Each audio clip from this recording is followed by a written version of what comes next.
तो अब हम आपको बताने जा रहे हैं कि जो स्लाइडिंग मेश में पहले गियर का जो कनेक्शन होता है वो किस तरह से होता है, पहला गियर कैसे कनेक्ट होता है अगर हम स्लाइड मेश यूज़ कर रहे हैं। देखिए आप यहाँ पर ये मेश है, ये है ना, ये पूरी मेश बनी हुई है। जो ये लीवर है, इसके थ्रू हम जब गियर शिफ्ट करते हैं तो उस केस में इसको पूरे को हम आगे पीछे करते हैं। तो यहाँ से देखिए ये इसके साथ ये कनेक्टेड है, ये वाला जो व्हील है वो इसके साथ कनेक्टेड है। तो ये पूरी असेंबली एक साथ आगे पीछे करनी होती है। स्लाइडिंग मेश इसीलिए बोला गया इसको, इसीलिए स्लाइडिंग मेश कहते हैं। देखिए आप, ये देखिए ये पोजीशन यहाँ पर गियर की आप देख रहे हैं, पहला फर्स्ट गियर यहाँ पर इंगेज हुआ है। देखिए जो क्लच शाफ्ट से जो पावर आ रही है इंजन की, तो इंजन की जो पावर आई क्लच शाफ्ट से वो सीधे पहले यहाँ पर देखिए ये व्हील है, इस व्हील के साथ ये वाला व्हील कनेक्टेड है, इसको काउंटर शाफ्ट बोलेंगे। काउंटर शाफ्ट में जो होते हैं वो 4 व्हील्स लगे हुए होते हैं, ये व्हील ये और ये आप 4 व्हील्स लगे हुए हैं। तो अब ये जो है सबसे बड़ा वाला व्हील इसके साथ यहाँ पर ये देख रहे हैं आप कनेक्ट हो गया। और ये देखिए यहाँ पर अब जो पावर का जो फ्लो है वो इधर से आया, इधर देखिए ये डिस्कनेक्ट है। ये जो यहाँ पर मेन शाफ्ट है ये अभी यहाँ पर डिस्कनेक्ट है, अभी कनेक्टेड नहीं है ये। तो जो अब इससे जो ये जब ये घूमेगा तो जो इस तो उसके साथ अगर ये क्लॉकवाइज घूमेगा तो ये काउंटर क्लॉकवाइज घूमेगा, अगर ये काउंटर क्लॉक घूमेगा तो ये क्लॉक घूमेगा, जो भी होगा। तो ये जब चलेगा इधर आगे की तरफ तो ये जो है ये ले शाफ्ट जो होगा, काउंटर शाफ्ट जिसको बोलेंगे, ये हमेशा इस कॉम्बिनेशन में या इस तरीके के जो असेंबली होती है इसमें हमेशा ये ले शाफ्ट जो होगा वो रोटेट करता रहेगा। तो इंजन की जो पावर होगी वो हमेशा यहाँ पर फ्लो होती रहेगी। तो अब क्या है कि जब पहला गियर आपको लगाना है, तो फर्स्ट गियर अगर आपको एंगेज करना है तो फर्स्ट गियर के केस में हमको ज़्यादा टॉर्क चाहिए होता है।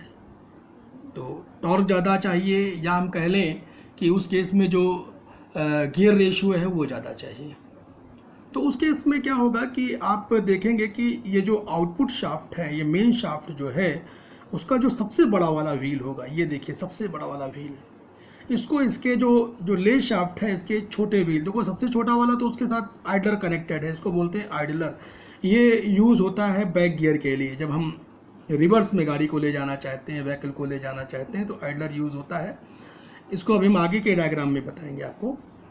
तो जो ये सबसे बड़ा वाला व्हील है इसके साथ कनेक्ट हो गया तो उस केस में हमको जो टॉर्क होगी वो सबसे ज़्यादा मिलेगी और आरपीएम लेकिन यहाँ पर देखिए रिड्यूस हो जाएगा। आप समझ सकते हैं कि आरपीएम इस केस में कम होगा। तो जब भी कभी आपको व्हीकल को हिली एरिया पर ले जाना है, क्लाइंब कराना है, चढ़ाना है या रेस्ट पोजीशन से आपको जो है उसको मोशन में लाना है, तो उस केस में पहला गियर सबसे इम्पॉर्टेंट होता है, पहले गियर को ही लगाया जाता है। अगर आप बड़े गियर से आप स्टार्ट करोगे, अगर 4th गियर से आप गाड़ी को उठाना चाहोगे, रेस्ट में है, तो शायद मुश्किल पड़ेगी या हो सकता है आगे ना बढ़े आप। भले आप सोचो कि आप इसमें सबसे ज़्यादा आरपीएम मिलता है, गाड़ी आगे क्यों नहीं, क्योंकि टॉर्क सबसे कम रहता है उस केस में। तो यहाँ पर तो ये आ गया। अच्छा, ये तो एक बात आई। अब अगर मान लीजिए हम इस डायग्राम को जो है ऐसे भी कर सकते हैं। आप सोचे कि आप इतना कॉम्प्लिकेटेड डायग्राम है, इसको अगर हमको कहीं मान लीजिए बताना हो या बना के दिखाना हो तो कैसे करेंगे। तो उसका सिंप्लीफाइड डायग्राम देखिए यहाँ पर है। तो एक सिंप्लीफाइड डायग्राम क्या है, किस तरीके का है, देखिए यहाँ पर एक क्लच शाफ्ट है। ये क्लच शाफ्ट से जो है जो पावर है वो पावर इधर ट्रांसफ़र हो रही है और ये पावर जो है देखिए इधर से यहाँ से आई और ये आगे गई। और देखिए यहाँ पर सबसे बड़ा व्हील इसके साथ कनेक्टेड है, इस छोटे वाले व्हील के साथ, और ये पावर इधर से फ्लो करके, तो पावर का जो फ्लो होगा ऐसे आई, ऐसे फिर ऐसे, इस तरीके से पावर आगे की तरफ फ्लो कर गई। तो ये जो है ये फर्स्ट गियर के केस में इस तरीके से हम इसको समझ सकते हैं। तो अब आपको समझ में आ गया होगा कि अब ये चीज़ आप लोगों को कि ये जो है फर्स्ट गियर में मैक्सिमम टॉर्क क्यों मिलता है, क्योंकि सबसे बड़ा वाला व्हील जो होता है वो ले शाफ्ट के छोटे व्हील से कनेक्टेड होता है। इस केस में हमको मैक्सिमम टॉर्क मिलता है फर्स्ट गियर के अंदर। तो ये जो फर्स्ट गियर का था हमने दिखाया आपको। अब हम आपको सेकंड गियर के बारे में बताएंगे, वो हम आपको नेक्स्ट फिगर में अभी बता रहे हैं कि वो सेकंड गियर कैसे हम यूज़ करेंगे, सेकंड गियर कैसे लगाते हैं, कैसे क्या कॉम्बिनेशन होता है वो देखिए। अब इस केस में आप जो देख रहे हैं ये सेकंड गियर के लिए हम बता रहे हैं आपको कि सेकंड गियर में किस तरीके से कनेक्शन होता है। अब देखिए सेकंड गियर में क्या कनेक्शन है, ये जो पावर आ रही है क्लच शाफ्ट के थ्रू, जो मेन पावर जो इंजन से आ रही है जब क्लच इंगेज था, तो फिर ले शाफ्ट में आई, हमने बोला कि ले शाफ्ट हमेशा रोटेट करेगा इसी के साथ, वो क्लॉकवाइज होगा तो ये काउंटर क्लॉकवाइज होगा। अब देखिए यहाँ पर क्या है कि अब लीवर की पोजीशन देखिए ऊपर चेंज हो गई, ड्राइवर ने चेंज किया, तो अब यहाँ पर जो व्हील है उसको, ये जो है व्हील आगे पीछे इस तरीके से उस जो ऊपर के जो यहाँ पर मैश है उसके साथ सेट रहता है, मैश को ही पूरा पूरा हम ले जाते हैं आगे पीछे। तो अब हमने क्या किया, इसको डिसंगेज कर दिया छोटे वाले से सबसे बड़े वाले व्हील को, और यहाँ पर जो है उससे छोटा वाला जो व्हील था उसको जो है हमने उसके कंपैरेटिवली जो बड़ा वाला व्हील था उससे कनेक्ट कर दिया। तो अब इस केस में क्या होगा, आरपीएम पहले की अपेक्षा बढ़ जाएगा और टॉर्क पहले की अपेक्षा कम हो जाएगा।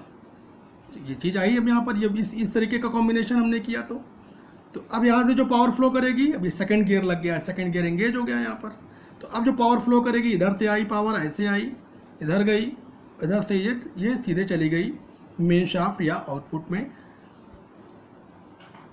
प्रोपेलर शाफ्ट के थ्रू। सिंप्लीफाइड डायग्राम में भी आप देख लीजिए, ये देखिए यहाँ पर दिखाया गया है, इसका रोटेशन दिखाया गया है, इसका जो है ये अगर ये क्लॉकवाइज तो ये एंटी क्लॉकवाइज मान के चलिए।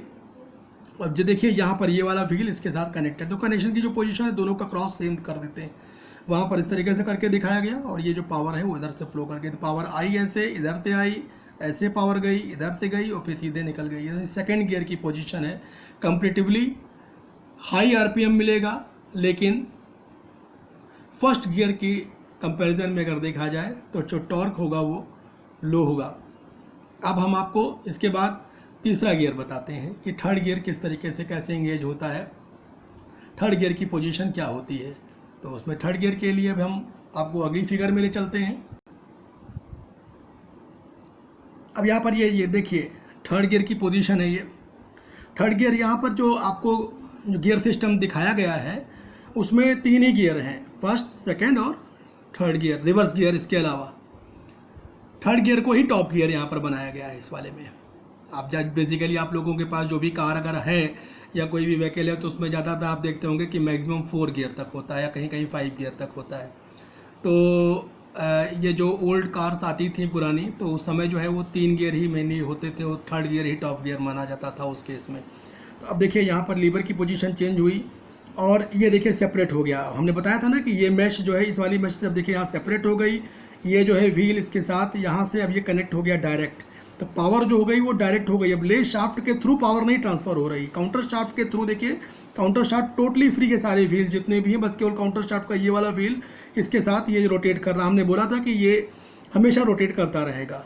तो अब जो पावर है वो काउंटर शाफ्ट पे जा तो रही है, लेकिन पावर इसके थ्रू ट्रांसफ़र नहीं हो रही है। जो पावर है वो क्या है कि वो अब जो इंजन से आ रही पावर क्लच के थ्रू वो अब डायरेक्ट हो गई है, क्योंकि यहाँ पर देखिए ये मीटिंग पार्ट इस वाले में ज़्यादा अच्छा आपको दिखाई पड़ेगा। जो सिंप्लीफाइड डायग्राम है आप उसमें देखिए कि जो ये मीटिंग पार्ट है वो कनेक्ट हो गया, यहाँ पर देखिए ये कनेक्ट हो गया, ये पूरा शाफ्ट देखिए आकर के सीधे जो यहाँ पर ये क्लच शाफ्ट था उसके साथ ये कनेक्ट हो गया। ये डॉग क्लच होता है उसके थ्रू कनेक्शन हो जाता है इसका। तो जब कनेक्ट हो जाएगा तो उस केस में जो पावर होगी वो डायरेक्ट हो जाएगी। तो जो पावर डायरेक्ट हो जाएगी तो उस केस में क्या हो जाएगा, इसमें गियर रेशियो 1:1 हो जाएगा, ये टॉप गियर कहलाएगा। तो जिस आरपीएम से ये शाफ्ट रोटेट करेगा उसी आरपीएम से ये शाफ्ट रोटेट करेगा। तो इस केस में क्या हो गया, मैक्सिमम आरपीएम आपको मिलेगा और मिनिमम टॉर्क मिलेगा। तो ये टॉप गियर की पोजीशन हो गई। तो टॉप गियर की पोजीशन में सबसे इंपॉर्टेंट चीज़ है कि टॉप गियर की पोजीशन में ले शाफ्ट या काउंटर शाफ्ट रोटेट तो करता है, लेकिन पावर जो होती है उसके थ्रू फ्लो नहीं करती। तो ये काउंटर शाफ्ट का। अब हम आपको दिखाते हैं, इसके बाद अगली जो फिगर दिखाएंगे वो हम आपको रिवर्स गियर के लिए बताएंगे कि रिवर्स गियर कैसे एंगेज होता है। अब यहाँ पर जो आप अगली फिगर देख रहे हैं ये रिवर्स गियर पोजीशन की फिगर है in the case of sliding mesh gear system में। मैनुअल ऑपरेशन आप देख ही रहे हैं। अब देखिए यहाँ पर कैसे हो गया, ये फ्री हुआ। देखिए ये चीज़ यहाँ पर जो है ये अब ये पहले वाले केस से फ्री, उसमें जिसमें क्या था कनेक्ट था दोनों, ये दोनों कनेक्ट हो गए थे, ये वाला शाफ्ट के साथ पावर डायरेक्ट हो गई थी। अब क्या हो गया, इसको फ्री कर दिया गया। देखिए यहाँ पर अब यहाँ पर जो सबसे बड़ा वाला व्हील था इसका काम फिर से आ गया। क्यों आया, वो इसलिए आया, अभी हम उसकी बात अभी दूसरे तरीके से करेंगे।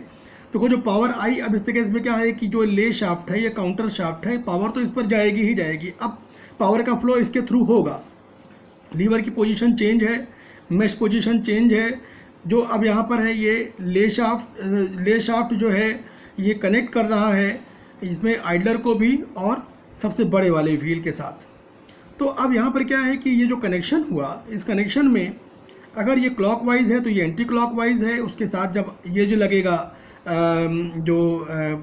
ये आइडलर लगेगा, ये फिर से क्लॉकवाइज हो जाएगा तो ये एंटी क्लॉकवाइज हो जाएगा। देखिए ये क्लॉक, ये एंटी क्लॉक, ये क्लॉक, फिर ये एंटी क्लॉक। तो इसका मतलब क्या हुआ कि अब ये क्लॉक था तो ये एंटी क्लॉक हो गया, रिवर्स पोजीशन इसकी आ गई। तो रिवर्स पोजीशन जब इसकी आई तो अब है क्या चीज़ कि ये जो आप देख रहे हैं सबसे बड़ा वाला व्हील इसके साथ कनेक्टेड था, तो टॉर्क की वैल्यू अब जो है मैक्सिमम टॉर्क की वैल्यू बढ़ जाएगी। टॉर्क की वैल्यू उस केस में, तो इसका मतलब जो रिवर्स गियर होता है उसमें सबसे ज़्यादा टॉर्क लगता है, उसमें भी टॉर्क लगता है जैसे फर्स्ट गियर पे टॉर्क लगता है। क्योंकि रिवर्स गियर तो आप देखिए, रिवर्स तो तभी आप लगाएंगे ना जब गाड़ी रुकी हुई होगी, फिर वहाँ से आपको रिवर्स करना होता है। तो है नहीं कि वो पीछे से बैक में चल रही होगी और आप वहाँ से आगे बढ़ा देंगे, तो उस केस में भी हमको ज़्यादा टॉर्क की ज़रूरत पड़ती है, इसलिए ऐसा इसको किया गया।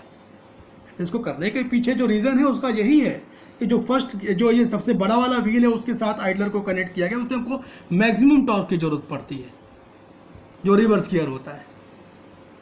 तो अब यहाँ से जो पावर का फ्लो हुआ कैसे हुआ, पावर आई इधर से, ऐसे आई, इधर गई, फिर उस केस में पावर यहाँ से रिवर्स हो करके फिर उधर पावर निकल गई इधर, है ना।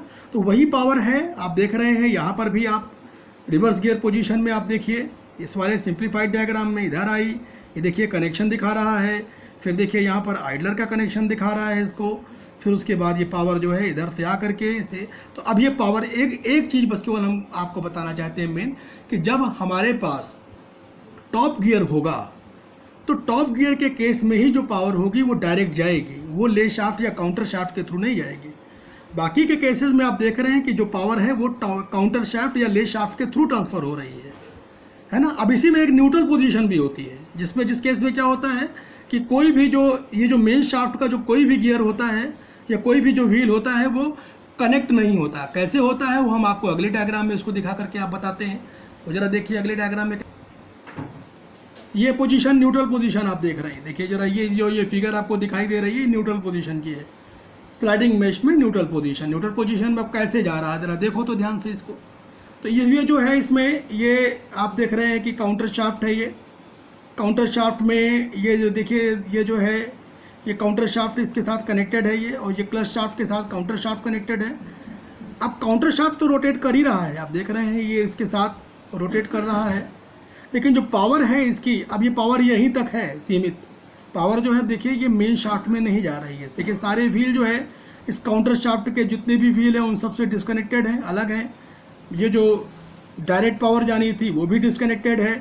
तो ये जो पोजीशन है वो क्या कहलाती है, वो न्यूट्रल पोजीशन कहलाती है। न्यूट्रल पोजीशन के केस में अब क्या हो गया कि इंजन तो रन करता रहता है, इंजन रन करेगा, क्लच भी एंगेज होता है, लेकिन जो इंजन की पावर है वो प्रोपेलर शाफ्ट में नहीं जाती मेन शाफ्ट के थ्रू, या हम ये कह रहे हैं कि जो आउटपुट शाफ्ट गियर बॉक्स का है उस पर इंजन की पावर ट्रांसफ़र नहीं होती। सारे जो सिस्टम होते हैं वो ले शाफ्ट जो व्हील होता है वो और मेन शाफ्ट का या आउटपुट शाफ्ट का वो ले शाफ्ट के किसी भी व्हील से कनेक्ट नहीं होता और डायरेक्ट कनेक्शन भी किसी प्रकार से नहीं होता। तो ये जो पोजीशन होती है न्यूट्रल पोजीशन कहलाती है। तो हमारे ख्याल से अब तीनों पोजीशन आप लोगों को समझ में अच्छे से आ गई होंगी कि जो पहला पोजीशन होता है, पहला इंगेज्ड, डिसंगेज, दूसरा, तीसरा, तीसरे में टॉप गियर जो लगा वो समझ में आया होगा आपको। और ये न्यूट्रल गियर, न्यूट्रल जो है, न्यूट्रल में जो है किस तरीके से सिस्टम होता है पूरा गियर का, वो आपको समझ में अच्छे से आ गया होगा। फोर्थ गियर हो तो वो भी आप इसी तरीके से समझ लीजिएगा, उसमें भी सब मैकेनिज्म सेम होती है। उसमें गियर की वैल्यू बढ़ा देते हैं, उसमें जो है ऑप्शन बढ़ जाता है आपके पास, टॉर्क का, आरपीएम का ऑप्शन बढ़ जाएगा, ये सारी चीज़ें उसके अंदर कुछ एक्स्ट्रा फीचर हो जाते हैं। तो यहाँ तक अब हम समझ में आपको ये आ गया कि आपको जो है इतना तो आ ही गया होगा। अब हम आगे बढ़ेंगे नेक्स्ट लेक्चर में, जिसमें हम आपको कांस्टेंट मेश गियर बॉक्स के बारे में बताएंगे कि कांस्टेंट मेश क्या होता है। वो इसी का एडवांस पार्ट होता है। कहने का मतलब जो इसके अंदर जो प्रॉब्लम्स थी उस प्रॉब्लम को कैसे रिमूव किया गया, कुछ जो प्रॉब्लम्स आती थी कांस्टेंट मेश के केस में, इसका मॉडिफाइड फॉर्म समझ लीजिए उसको। तो वो हम अभी आपको नेक्स्ट लेक्चर में बताएंगे। अब जब आप अगला लेक्चर देखेंगे तो उसमें पता चल जाएगा आपको क्या होता है। आज यहीं तक रखते हैं, धन्यवाद।